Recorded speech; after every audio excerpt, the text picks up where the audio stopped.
আজকে নতুন স্টাইলের একটা চিকেন বানাচ্ছি। দিয়ে দিয়েছি তেল, আর এখানে নিয়েছি আদা, রসুন, কাঁচা লঙ্কা, একটা পেঁয়াজ আর টমেটো। এগুলো সব ভেজে নেব একসাথে।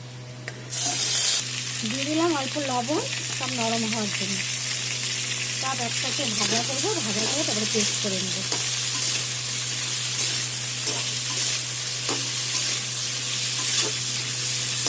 আমার সব কিছু ভাজা হয়ে গেছে, এখন নামিয়ে নেব। ঠান্ডা হলে তারপর সব পেস্ট করে নেব একসাথে।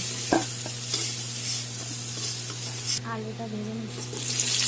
পেঁয়াজ টমেটো ঠান্ডা হতে হতে আমি আলুটা ভাজা করে নিচ্ছি।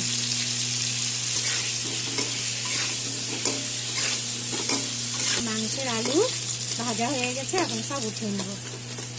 তারপর চিকেনটা বসাবো।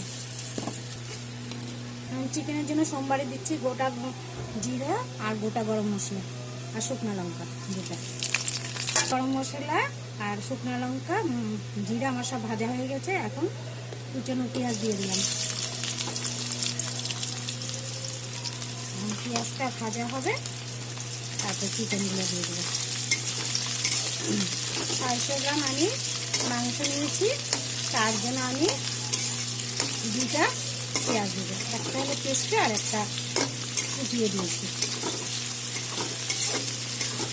পেঁয়াজ ভাজা হয়ে গেছে, লাল হয়ে গেছে। এখন আমি চিকেনটা দিয়ে দেবো। আগের থেকে মেখে রেখেছিলাম হলুদ, লবণ আর ভিনেগার দিয়ে।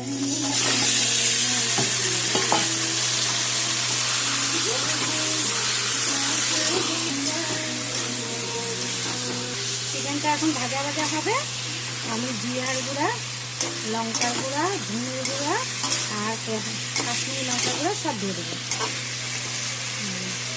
এখন মশলা দিয়ে দিলাম।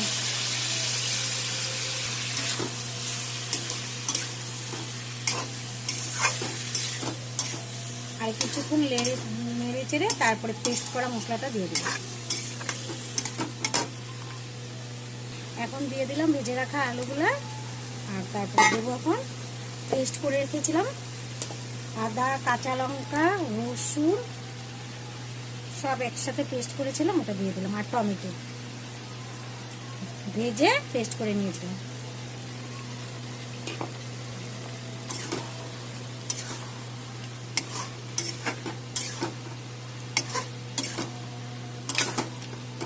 আপনারা এরকম করে রান্না করে খাবেন, দেখবেন সেই টেস্টি। এখন আমি এটাকে কষাবো।